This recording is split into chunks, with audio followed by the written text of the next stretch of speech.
Liberal جو secular نام نہاد لبرل لوگ ہیں ان کا یہی مسئلہ ہے کہ ہم نے کسی کا دل تو نہیں دکھایا نا.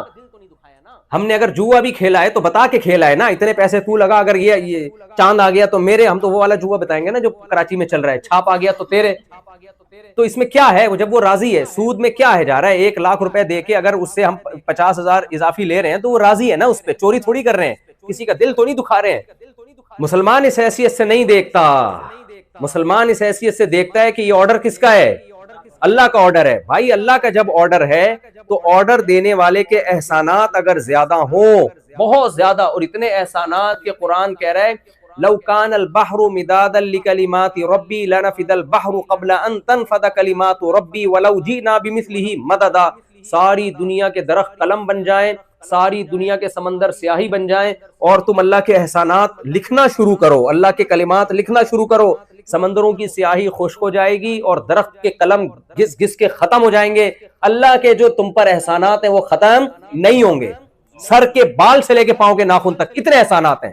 جس خدا کے احسانات کے سمندر میں ڈوبے ہوئے ہیں وہ ہمیں آرڈر دے رہا ہے کہ فجر پڑھ لو, آپ کا یار میری آنکھ نہیں کھلتی. وہ آپ کو آرڈر دے رہا ہے ظہر پڑھ لو, وہ یہ تھوڑی کہہ رہا ہے سارے دن بیٹھ کے نمازیں پڑھو, وہ یہ تھوڑی کہہ رہا ہے صبح اٹھنا ہی ہے نا, وہ کہہ رہا ہے جلدی اٹھ جاؤ, انسان کے بچے بن جاؤ, صبح ٹائم پہ جلدی اٹھ جاؤ. میں تھائی لینڈ میں تھا, میں نے 6 بجے دیکھا ساری مارکیٹیں کھلی ہوئی ہیں. میں نے کہا ان کے لیے, مارکیٹوں کے لیے پوری قوم کا اٹھنا بہت آسان ہے, اور ہمارے لیے خدا کا حکم سمجھ کے فجر کے لیے اٹھنا مشکل کام ہے. وجہ کیا ہے, کنفیوز ہے, پتہ نہیں خدا کا آرڈر ہے بھی یا نہیں ہے تو ہلکا لے لیا. ہلکا کیوں لیا؟ اس ہلکا لینے میں ایک تو نظریات کی خرابی, دوسرا ہلکا کہ 27ویں رات میں آپ رو رو کے دعائیں کریں تو اگلے پچھلے سارے کیا ہو جاتے ہیں, پچھلے تو ہوتے ہیں, اگلے بھی وہ کرواتے ہیں ہم.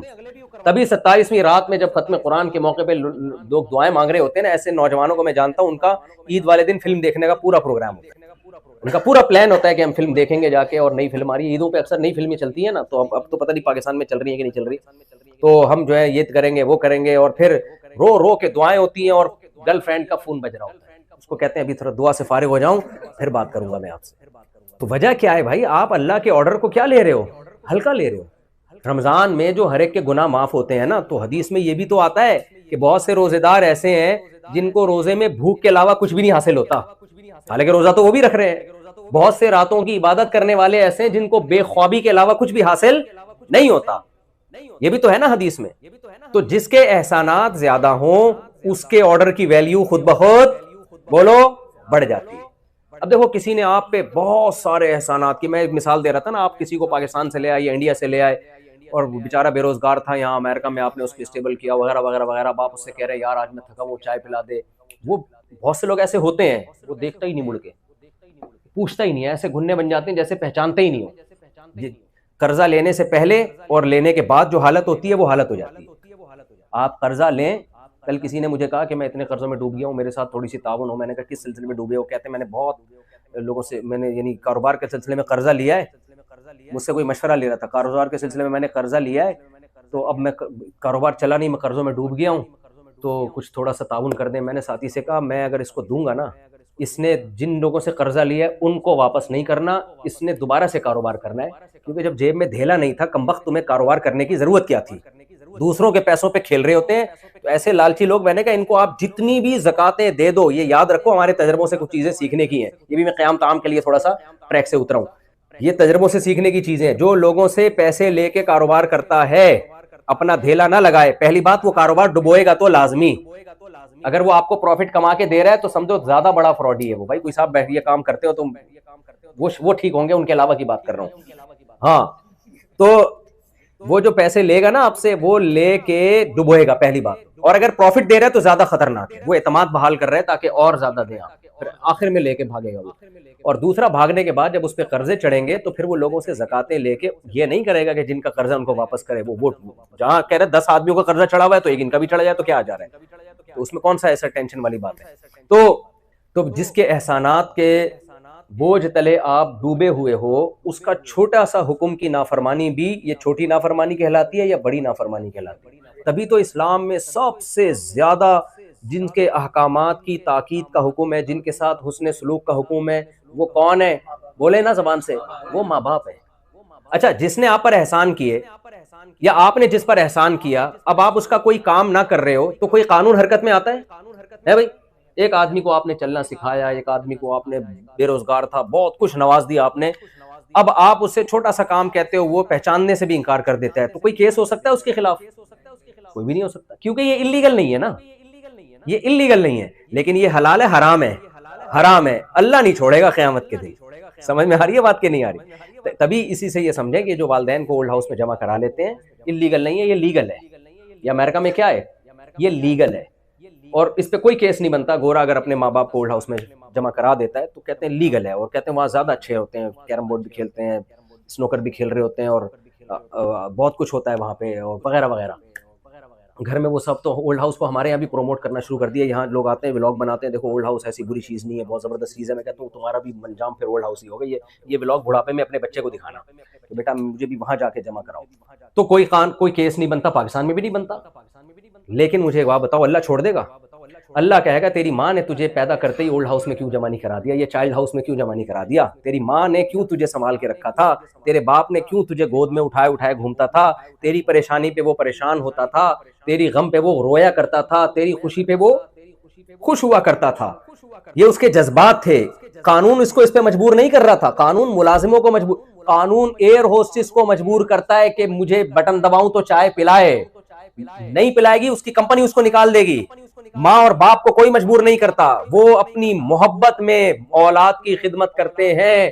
اللہ یہ کہتے ہیں جس نے تمہیں بچپن میں محبت دی, جب وہ بوڑھے ہو گئے تو تم نے ان کو بھولنا نہیں ہے. اگر تم ان کو بھول گئے, تم نے اس محبت کا بدلہ نہیں دیا جو دنیا میں انہوں نے دی ہے بچپن میں تمہیں, تو دنیا کچھ نہیں کہے گی, میں نہیں چھوڑوں گا میں, کیونکہ یہ احسان فراموشی کی بدترین مثال ہے. یہ جس کے احسانات زیادہ ہوتے ہیں اس کے آرڈر کی ویلیو خود بخود بڑھ جاتی ہے. تو سب سے زیادہ احسانات کس کے ہیں میرے بھائی؟ اللہ کے احسانات ہیں. اب ہونا یہ چاہیے تھا کہ اسلام نے بتایا اللہ کے احسانات ہیں, لہذا اللہ کے احکام کو فالو کرو. احسانات کا بدلہ دینے میں نا سب سے بڑی رکاوٹ ہوتی ہے آپ کے خواہشات. مثال کے طور پر آپ اسٹیبل ہو گئے, کسی نے آپ پر بڑے احسانات کیے, اب آپ کو ظاہر ہے اس کی بات, اس کا کام کرنا پڑے گا, اس کی خدمت کرنی پڑے گی. انسان اس سے جان چھڑاتا ہے, انسان چاہتا ہے کہ میں آزاد رہوں, مجھ پہ کسی قسم کی کوئی ذمہ داری نہ آئے. تو اس کا ایک طریقہ تو یہ کہ بے شرم بن کے آپ یہ کام کریں. آپ جمشید کو بول دیں تم نے مجھ پر یہ احسانات کیے تھے, ٹھیک ہے میں مانتا ہوں, لیکن میں اس کا بدلہ نہیں دوں گا, تمہیں جو اکھاڑنا ہے اکھاڑ لو. اس سے کیا ہوتا ہے, انسان بدنام ہوتا ہے کہ نہیں ہوتا؟ لوگ کہیں گے دیکھو احسان فراموش ہے, مانتا ہے کہ اس نے احسانات کیے لیکن بدلہ نہیں دے رہا. لیکن عزت دار آدمی ایسا نہیں کرے گا. عزت دار آدمی اگر بے شرم اور بے غیرت ہو جائے نا, تو وہ یہ ماننے سے ہی انکار کر دے گا کہ جمشید کے مجھ پر احسانات ہیں, کیونکہ اس کو پتا ہے میں نے اگر یہ مان لیا, میں نے اگر یہ تسلیم کر لیا, تو دنیا کہے گی کہ مانتا بھی ہے, اس کے بعد بھی اس کے ساتھ تیرا یہ سلوک ہے. تو اپنے آپ پہ اچھا لیبل لگانے کے لیے کہ ہم بہت اچھے ہیں, دنیا ہمیں اچھا سمجھے, اس کا بہترین طریقہ یہ کہ جس نے احسانات کیے اس کے محسن ہونے کا انکار کرے. اب دیکھو ہم پر سب سے بڑا حق اللہ کا ہے, کیونکہ اس کے احسانات سب سے زیادہ احسانات کس کے ہیں؟ لیکن جب اللہ کے احسانات ہم پر بہت زیادہ ہیں, تو اللہ جو مطالبہ ہم سے کرے گا, ہمارا ریلیشن سب سے زیادہ مضبوط کس سے ہونا چاہیے؟ اللہ سے ہونا چاہیے. سب سے زیادہ راضی کرنے کی فکر ہم کس کو کریں؟ اللہ کو, جس نے ہمیں بنایا. ماں باپ سے بھی بڑا حق, کیونکہ ماں باپ کی نعمت بھی تو اللہ نے دی نا. اللہ کہتا ہے خلق من الماء بشرا فجعلہ نسبا وصہرا, اس نے تمہیں ایک پانی سے بنایا, اور جب دنیا میں وہ تمہیں لے کر آیا, ایسے پروٹوکول کے ساتھ لے کر آیا ہے کہ ددیال نلیال کا ایک خاندان چپکا دیا تمہارے ساتھ, اور بلوغت کی دہلیز پہ قدم رکھا تو ایک سسرال والا خاندان بھی.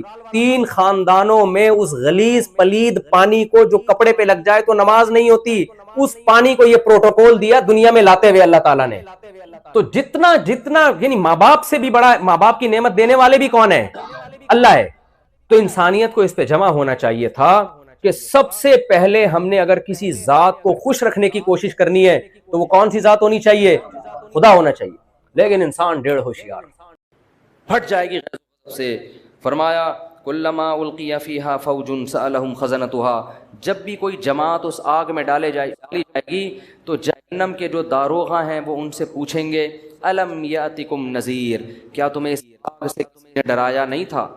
قالوا, وہ جواب میں کہیں گے بلا, کیوں نہیں. وہ یاد آئے گا ان کو, ہم نے بہت سے کچھ سنا تھا. کبھی یوٹیوب پہ ایک ویڈیو آ گئی تھی, اس میں تھا کہ بھئی جہنم کی آگ ہے, آیتیں پڑھی جا رہی تھی. کبھی تراویح میں ہمیں کہیں سے خبر مل گئی تھی, آیتیں پڑھی جا رہی تھی. کبھی یہاں, یعنی یہ خبریں تو دنیا میں پھیلتی ہیں نا. بعض کو پیغمبر نے براہ راست سمجھایا تھا تو وہ کہیں گے بلا قد جاءنا نذیر, کیوں نہیں, نذیر ڈرانے والا آیا تھا. فکذبنا, ہم نے اس کا انکار کر دیا. وقلنا ما نزل اللہ من شیء, ہم نے کہا اللہ نے آسمان سے کچھ بھی نازل نہیں کیا, یہ مولویوں کی باتیں ہیں. وقالوا لو كنا نسمع, وہ کہنے لگے کاش ہم سن لیتے ان کی بات. او نعقل, یا عقل سے خود ہی کام لے لیتے. بعض دفعہ انسان کا کہ علم میں اضافہ ہوتا ہے کوئی بات سن کے, بعض دفعہ اضافہ ہوتا ہے خود ہی کھوپڑی استعمال کر کے. خود ہی کھوپڑی استعمال کر لیتے تو بھی ہمیں یقین آ جاتا کہ آخرت ہے. کیوں؟ دیکھو ایک ٹیکنیکل بات کرتا ہوں میں. اکثر یہ ایتھیس اور منکرین خدا یہ دعویٰ یہ کرتے ہیں کہ یار یہ خدا ایسا ظالم کیسے ہو سکتا ہے کہ لوگوں کو, نافرمانوں کو پکڑ میں آگ میں ڈال دے. یہ کیسے ہو سکتا ہے؟ یہ سمجھ میں آنے والی بات نہیں ہے. تو جب بھی کوئی باطل آدمی اعتراض کیا کرے نا تو اس کا اعتراض کا جواب دینے کے بجائے اس پر اعتراض کر دیا کرو. یہ اصول یاد رکھو, کیونکہ باطل کیا کر رہا ہوتا ہے کہ اس پر جو اس سے بڑا اعتراض ہوتا ہے نا اس کو ٹھنڈے پیٹوں پی جاتا ہے, اور جو چھوٹا اعتراض ہو رہا ہوتا ہے وہ آپ پہ کر رہا ہوتا ہے. نہیں آئی بات سمجھ میں؟ تو اس کو یہ کہا کرو کہ ٹھیک ہے ہم فرض کر لیتے ہیں کہ یہ تو بہت سخت عذاب ہے آگ کا, اور اللہ اس میں جو نافرمانوں کو ڈالے گا یہ سمجھ میں آنے والی بات نہیں ہے. اللہ ایسا ظالم کیسے ہو سکتا ہے؟ اس بیس پہ فرض کرو ہم نے آخرت کا انکار کر دیا, نہیں ہوگا کچھ بھی, مر کے ہم مٹی ہو کے کیا ہو جاتے ہیں, ختم. یہ اللہ پہ اس سے بڑا اعتراض ہے, ٹھیک ہے نا. کیونکہ دنیا میں اتنے بڑے بڑے جرائم ہو رہے ہیں, اتنے بڑے بڑے جرائم ہو رہے ہیں کہ اگر آخرت, کیونکہ دیکھو آخرت اگر ہے تو پھر اس میں جہنم کا عذاب ہے, کوئی اور تو کسی کتاب میں ملتا ہی نہیں ہے نا اس کا تذکرہ. یہ تو یہودی, عیسائی اور مسلمان کہتے ہیں کہ آخرت ہے, اور تینوں متفق ہیں کہ وہ عذاب اس میں کیا ہوگا, آگ کا عذاب ہوگا. باقی تو کسی مذہب کے ایسے اس میں تو دعووں میں کلیئرٹی ہے ہی نہیں نا باقی مذہب کے. تو یا تو آخرت ہے یا نہیں ہے تو پھر یہی ہے. اور اگر اس کی بیس پر آخرت کا انکار کرتے ہو تو پھر اللہ پر اس سے بڑا اعتراض ہوگا کہ دنیا میں ہزاروں بچوں کے قاتل بھی گزرے ہیں. دنیا میں آج بھی ہم دیکھتے ہیں ایسے لوگوں کو, میں جانتا ہوں جنہوں نے اپنے باپ کو قتل کیا, اپنی ماں کو قتل کیا چند ٹکوں کی لالچ میں, اپنی دادی کو قتل کیا, اپنے دادا کو قتل کیا, بچوں کے کو ذبح کیا. ایک دفعہ میں کراچی میں کہیں کھڑا ہوا تھا, ایک عورت چیخنے لگی, ایسا چیخ کے بھاگ رہی ہے, لوگ بھی بھاگ رہے ہیں. میں نے کہا کیا ہوا؟ کہتے ہیں کچھ اس کی گود میں بچہ تھا, کوئی اغوا کرنے والے لڑکے جو بچوں کو بیچتے ہیں انہوں نے اس کی گود سے بچہ چھین کے بھاگ گئے. یار اس ماں پہ کیا گزر رہی ہوگی آپ سوچو. اس قدر ترس آیا, وہ بیچاری, یہ جھونپڑیوں والی عورتیں نہیں ہوتی, غریب ماسیاں جو ہوتی ہیں, وہ بیچاری کہیں بازار میں جا رہی تھی, اس کی گود سے دو لڑکوں نے بچہ چھینا ہے اور بائک پہ فرار ہو گئے. نہیں پکڑے گئے, وہ بچہ مر جائے ماں کو تھوڑے دنوں میں تسلی ہو جاتی ہے. گود سے بچہ چھین کے جب آپ اس پہ ظلم کرتے اور بھاگ جاتے ہو چند ٹکوں کی لالچ میں, یار اس بچے کو کہاں لے جا کے تم بھیجو گے, کیا بھکاری بناؤ گے, کیا کرو گے, تم دیکھتے نہیں اس کے کلیجے پہ آرے چل رہے ہیں. اس کا مطلب تو یہ ہوا اگر آخرت نہیں ہے تو ایسے ظالم بھی مر کے ختم, اور جنہوں نے بڑی بڑی قربانیاں دیں, بالکل ایمانداری کے ساتھ زندگی گزاری, کسی کے ساتھ ظلم نہیں کیا, وہ بھی مٹی ہو کے ختم. تو اللہ کے ہاں تو پھر بہت بڑی دھاندلی ہے. تبھی تو قرآن کہتا ہے ام نجعل المتقین کالفجار, تم پاگل ہو گئے ہو, کیسی باتیں کر رہے ہو کہ آخرت نہیں ہے. مطلب یہ کہ جو خدا کے خوف سے اچھی زندگی گزارتا ہے اور جو ظالم ہے بری زندگی گزارتا ہے, تم سمجھتے ہو کہ میں دونوں کو مار کے ختم کر کے ایک جیسا کر دوں گا. ما لکم, تمہیں ہو کیا گیا ہے. قرآن کے الفاظ دیکھو, مجھ پر اتنا بڑا الزام لگا رہے ہو. تو جو یہ اعتراض کیا کرے نا اللہ آگ میں کیسے ڈالے گا, یہ اس سے پتہ چلتا ہے آخرت نہیں ہے. اس سے کیا, اس سے بڑا الزام اللہ پہ یہ ہوتا ہے کہ وہ سب کو برابر, دنیا میں تھوڑی سزا ملتی ہے. دنیا میں تو چور ڈاکو صدر بن جاتے ہیں, حقیقت ہے یہ. دنیا میں تو ایسا بھی کیس ہمارے سامنے آیا کہ ایک لڑکی نے گھر سے بھاگ کے شادی کی اور کیس باپ پہ ڈال کے, بےہودہ کیس کہ یہ مجھے یعنی غلط نظروں سے دیکھتا تھا, حالانکہ باپ پاک دامن تھا, اندر کس کو کر دیا, باپ. اس باپ پہ کیا قیامت گزرے گی یار, کہ ایک تو میری عزت کا جنازہ نکالا اور اوپر سے مجھے پہ الزام ڈال کے. جس باپ نے بچیوں کو گودوں میں پالا ہو, کتنی محبت دیتا ہے باپ, دنیا میں ایسے ایسے مظالم ہو رہے ہیں کیا انسان کانوں کو ہاتھ لگائے، اور ان ظالموں کو دنیا میں سزا نہیں ملتی. اکثر بے گناہ لوگ سزا میں پستے ہیں، پھانسی کے پھندوں پہ چڑھ جاتے ہیں بے گناہ. جو قتل کرنے والا ہوتا ہے وہ کھلے عام گھوم رہا ہوتا ہے. تو بھائی دنیا میں تو ایسا ممکن ہے. اللہ کہتے ہیں کیا میرے بارے میں بھی تم نے یہ گمان کر لیا ہے؟ ما لکم، تمہیں کیا ہو گیا ہے؟ کیف تحکمون، کیسے فیصلے کر رہے ہو تم میرے بارے میں کہ پرہیزگاروں کو، اچھوں کو بروں کو مار کے ختم کر کے برابر؟ یہ نہیں ہو سکتا. تو جو یہ کہا کرے نا کہ آگ سمجھ میں نہیں آتی، اس سے کہیں ہماری سمجھ میں یہ نہیں آتا کہ کوئی بھی سزا نہیں ملے گی. اگر آگ نہیں ہے تو پھر آپ بتاؤ کیا سزا ہے؟ صحیح ہے نا. تو اس سے پتہ چلتا ہے کہ اگرچہ ہماری سمجھ میں آگ کی سزا نہیں آتی، لیکن بھائی ہماری سوچ اور ہماری سمجھ وہ اس قابل نہیں ہے کہ ہم اللہ سے آگے نکلنے کی کوشش کریں. علماء کہتے ہیں جہنم اللہ کے غضب کا اظہار ہے. خدا کو نافرمانوں پہ جو غضب ہوگا نا، تو غضب کس کا ہے؟ اللہ کا. تو اللہ اپنے غضب کا اظہار اسی طرح کرے گا، کیونکہ وہ عام غضب نہیں ہے. وہ کس کا غضب ہے؟ اللہ کا غضب ہے. تو اس سے پناہ مانگنی چاہیے، اس پہ اعتراضات نہیں کرنے چاہیے، اس کا مذاق نہیں اڑانا چاہیے. اس سے عقل مند لوگ پناہ مانگتے ہیں کہ اللہ ہمیں ایسے کاموں سے بچا جس کی وجہ سے جہنم کی آگ حلال ہوتی ہے. اسے پناہ مانگو اس سے. تو قرآن کیا کہہ رہا ہے؟ تکاد تمیز من الغیظ، قریب ہے کہ وہ غیظ و غضب سے پھٹ پڑے. اور جب بھی ان کے پاس کوئی جو لشکر ڈالا جائے گا تو جہنم کے داروغہ پوچھیں گے کیا ڈرانے والا نہیں آئے گا؟ آیا؟ وہ کہتے ہیں کاش ہم سن لیتے یا عقل سے کام لیتے. عقل کا مطلب سمجھ میں آیا نا کہ کیسے ہو سکتا ہے کہ اللہ کوئی سزا ہی نہ دے کسی کو؟ کاش ہم عقل سے کام لیتے. ما کننا فی اصحاب السعیر، تو آج اس بھڑکتی ہوئی آگ میں داخل نہ ہوتے. فاعترفوا بذنبہم، اللہ فرماتے ہیں دیکھو آج اپنے جرم کا انہوں نے اقرار کر لی. یہ دنیا میں کر لیتے تو فائدہ ہوتا. ان الذین یخشون ربہم بالغیب، لیکن فرمایا وہ لوگ جو اپنے رب کو بغیر دیکھے ڈرتے ہیں. ایتھیس کا سب سے بڑا اعتراض یہ ہوتا ہے کہ خدا نظر کیوں نہیں آتا، وہ آ کے بتاتا کیوں نہیں ہے کہ میں ہوں، وہ خاموش کیوں بیٹھا ہے؟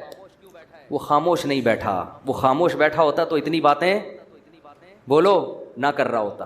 وہ خاموش نہیں، ہاں نظر نہیں آئے گا وہ، کیونکہ نظر آتا تو اسے بتانے کی، باتیں کرنے کی ضرورت، بولتے کیوں نہیں؟ پھر ضرورت تھوڑی تھی. پھر نہ پیغمبروں کو بھیجنے کی ضرورت، پھر نہ کتابیں نازل کرنے کی ضرورت. اس کو کیا ضرورت تھی یہ سب چیزیں کرنے کی بھائی؟ کیونکہ جب وہ نظر آ جاتا تو حجت تمام ہو جاتی. آزمائش پھر سوچنے کا موقع تھوڑی ملتا. نظر نہ آنے کا فائدہ ہے اللہ سوچنے کا موقع دے رہا ہے کہ جب سمجھ میں آ جائے توبہ کر لینا، توبہ قبول کر لوں گا. جب اللہ ایسی بڑی نشانی دکھاتا ہے تو پھر سوچنے کا موقع نہیں دیتا. دیکھو قوم سمود حضرت صالح علیہ السلام سے کہتی تھی کہ آپ بڑی نشانی دکھاؤ، معجزہ. وہ کہتے تھے دیکھو میں اللہ کا پیغمبر ہوں، یہ نشانی ہے، میری دعوت دیکھو، میں اس پہ تم سے کوئی پیسے نہیں مانگ رہا، تو بس اتنا کافی ہے، میری دعوت صحیح ہے، غلط بات نہیں کر رہا میں. کہہ رہے نہیں آپ کو اللہ نے بھیجا ہے، کوئی نشانی دکھاؤ. تو انہوں نے کہا دیکھو جب اللہ نشانی دکھائے گا نا تو تمہیں مہلت نہیں دے گا، اور پھر اس نشانی کے آداب بھی بہت ہوں گے. انہوں نے کہا نہیں نشانی. انہوں نے کہا اچھا کیا نشانی؟ اب دیکھو کیسے عجیب سا مطالبہ کیا بیہودہ. اس پہاڑی سے اونٹنی نکال دو، بھائی جو منہ میں آیا بک دیا. عجیب سی بات ہے نا کہ پہاڑی سے کیا نکالو؟ اونٹنی. یہ ان کا خیال تھا یہ تو ممکن ہی نہیں ہے. پیغمبر نے اللہ سے کہا اللہ اس پہاڑی سے کیا نکال دے؟ بیہودہ اعتراض ہے، بیہودہ بات ہے، نکال دے. اللہ نے کہا ٹھیک ہے نکال دیتا ہوں میں. لیکن جب یہ اتنی بڑی نشانی دیکھیں گے نا پہاڑی سے اونٹنی بھی، تو پھر اس اونٹنی کے آداب بہت ہوں گے. ابھی تک تو آپ دعوت دے رہے ہیں، جو مان رہا ہے ٹھیک ہے، نہیں مان رہا کوئی آسمانی آفت نہیں آ رہی ہے، آخرت کے لیے میں نے چھوڑا ہوا ہے، مہلت دی ہوئی ہے، لمبی لمبی عمریں ہیں، سوچو جس ٹائم بھی خیال آ گیا توبہ کر لوں گا. لیکن جب یہ اونٹنی میں نکالوں گا تو پھر اس کے آداب ہوں گے. کیا؟ فَذَرُوهَا تَأْكُلْ فِي أَرْضِ اللَّهِ، جس دن یہ پانی پیے گی کسی دوسرے جانور کو پانی پینے کی اجازت نہیں.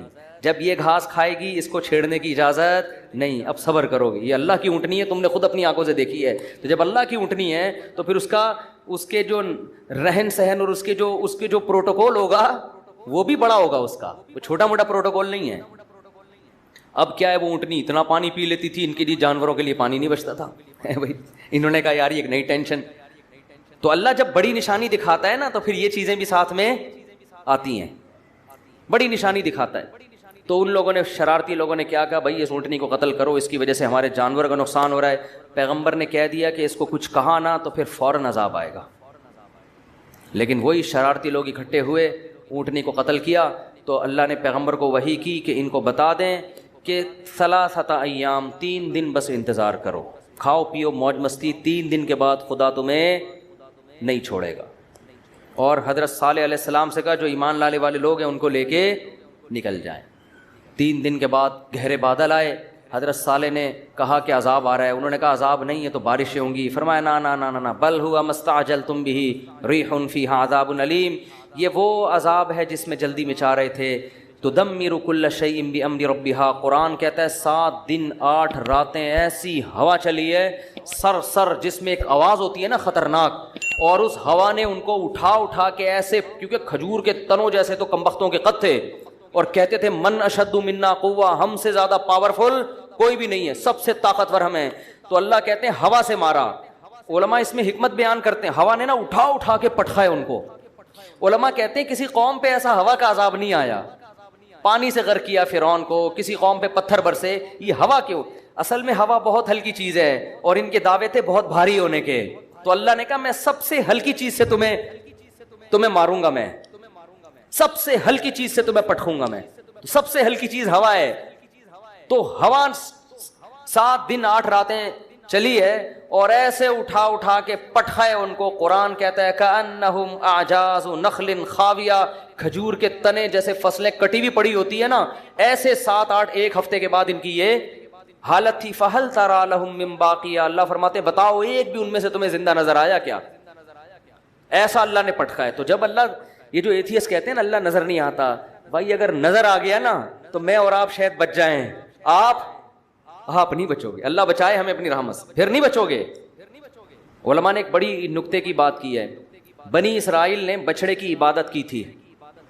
حضرت موسیٰ علیہ السلام واپس گئے, بنی اسرائیل نے توبہ استغفار کیا کہ ہم نے غلطی ہو گئی. تو اللہ نے ان کی توبہ کو ایسے ہی قبول نہیں کیا. کہا ٹھیک ہے اصولی طور پر تو سزا ہونی چاہیے, لیکن جہنم میں جانا, لیکن جنہوں نے عبادت کی وہ قتل کیے جائیں گے ان کے ذریعے, جنہوں نے عبادت نہیں کی, جو نہیں کی وہ کرنے والوں کو قتل کریں گے تو تمہارا گناہ معاف. جبکہ اس امت کے لیے کیا اصول ہے؟ گناہ ہو گیا, چاہے بت پرستی کی, چاہے کچھ بھی ہوا, چپکے سے اللہ سے گڑ گڑا کے توبہ کرو, اللہ کیا کر دے گا؟ معاف. اللہ اس توبہ کے سچے ہونے کے ثبوت بولو نا نہیں مانگتا. بنی اسرائیل سے مانگا جا رہا ہے ثبوت کہ تم سچے دل سے کر رہے ہو, اگر کر رہے ہو تو اپنے آپ کو قتل کرواؤ پھر مانیں گے. جبکہ اس امت مسلمہ میں کیا ہے؟ بس اللہ کے سامنے گڑ گڑا لو, اللہ اس کے ثبوت نہیں مانگتا کہ تم اس توبہ میں کیا ہو سچے. اگر تمہاری نیت, دل کے حال تو اللہ جانتا ہے, دل میں نیت ہے کہ آئندہ نہیں کروں گا بس کافی ہے. کیوں علماء کہتے ہیں کہ اس امت پر جب قرآن نازل ہوا بہت سے لوگوں نے نہ جبریل کو دیکھا نہ اللہ کو دیکھا, مگر وہ پیغمبر کی بات پر انہوں نے یقین کیا. حتیٰ کہ پیغمبر نے یہ کہا نا میں مسجد اقصیٰ سے آسمانوں پہ گیا ہوں, صحابہ نے مان لیا کہ آپ کی زبان سے ہم نے جھوٹ کبھی نہیں. غیب پر یقین. تو اللہ نے کہا تم جب مجھ پہ غیب پہ یقین کرتے ہو تو میں بھی تمہارے ساتھ توبہ میں وہی معاملہ کروں گا جو کیس پر ہوتا ہے, غیب پر. تم سے ثبوت بولو بھائی نہیں. بنی اسرائیل کمبختوں نے کیا کیا تھا جب موسیٰ علیہ السلام کو تورات ملی ہے, بنی اسرائیل نے کہا ایسے یقین نہیں کریں گے جب تک اللہ کو اپنی آنکھوں سے دیکھ نہیں لیتے. اللہ نے کہا جب تک مجھے دیکھا نہیں تھا نا, یقین نہیں کر رہے تھے, تو میں بھی تمہاری توبہ کے سچے ہونے کے ثبوت جب تک دیکھ نہیں لوں گا اس وقت تک تمہاری توبہ قبول نہیں کروں گا. جیسے تم ہو ویسے ہی ہمارا بھی تمہارے ساتھ معاملہ ہے.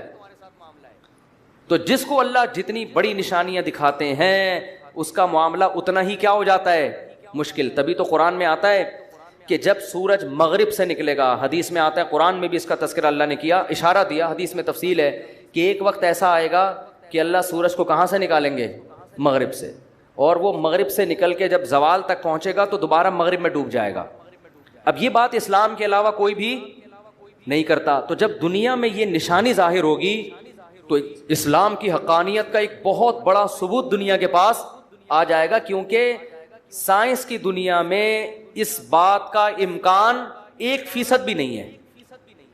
کیونکہ سورج کا مغرب سے نکلنے کا مطلب کیا ہوا کہ زمین الٹی گھومے گی, اور سائنسدان کہتے ہیں الٹی گھومنا تو دور کی بات, زمین کی اسپیڈ میں تھوڑا سا فرق آ جائے نا تو ہم سارے جیسے ایک لٹو پہ گھوم رہا ہو اور وہ گاڑی میں اسپیڈ سے جا رہے ہوں اور بریک لگ جائے تو سارے کھڑکیوں سے باہر ہوں گے کہ نہیں ہوں گے؟ ہے بھائی، کار کی اتنی اسپیڈ نہیں ہے جتنی کس کی ہے؟ زمین کی. زمین اتنی اسپیڈ سے گھوم رہی ہے، یہ رک گئی تو ایسا نہیں ہوگا کہ ہم آرام سے یہاں بیٹھے رہیں. آپ سب اپنے سسرال پہنچ چکے ہوں گے اس میں، یعنی ایسی جگہ جا چکے ہوں گے جہاں آپ کبھی بھی جانا نہیں جانا. سالوں سے گلے مل رہے ہوں گے، آپ سسر کے پاس آ کے بیٹھے ہوئے ہوں گے آپ. یعنی ایسی ایسی جگہ آپ کو زمین پہنچا دے گی جہاں آپ کبھی بھی جانا نہیں چاہتے. اور الٹا گھومنا شروع ہو جائے پھر